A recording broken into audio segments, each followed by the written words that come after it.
investir en bourse, mais tu n'as aucune expérience, aucune compétence, tu n'as sais même pas quelle action choisir pour pouvoir acheter parce que tu en as marre d'investir dans des actions non cotées, n'est-ce pas? Oui, j'ai donc une très bonne nouvelle pour toi, c'est que avec Daba Finance, tu as l'option fonds gérés.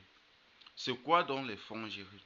Les fonds gérés ou encore appelés fonds communs de placement est un panier d'investissement dans lequel plusieurs investisseurs comme toi et moi viennent déposer leur argent et que ce sont des professionnels qui vont se contenter de faire ce placement-là à notre place et toucher une partie des dividendes qui seront générés.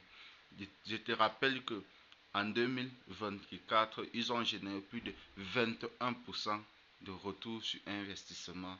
C'est-à-dire 21% de ton investissement. Si tu avais investi 20 000, 100 000, tu seras aujourd'hui avec une plus-value de plus de 121 000 francs CFA.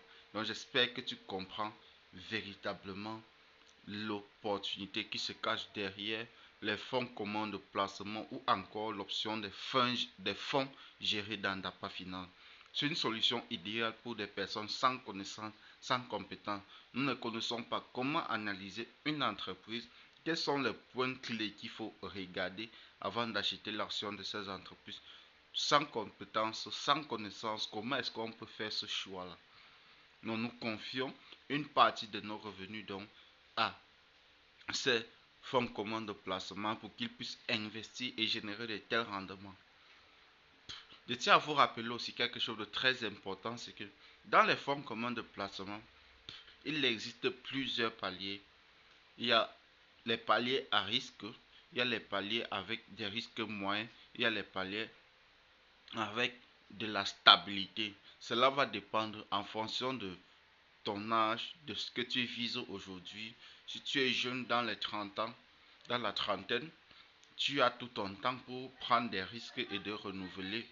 Tu es dans 40 à 50, tu dois prendre aussi des risques moyens parce qu'à ce moment, tu dois consolider ton patrimoine familial et les risques ne doivent pas être aussi importants.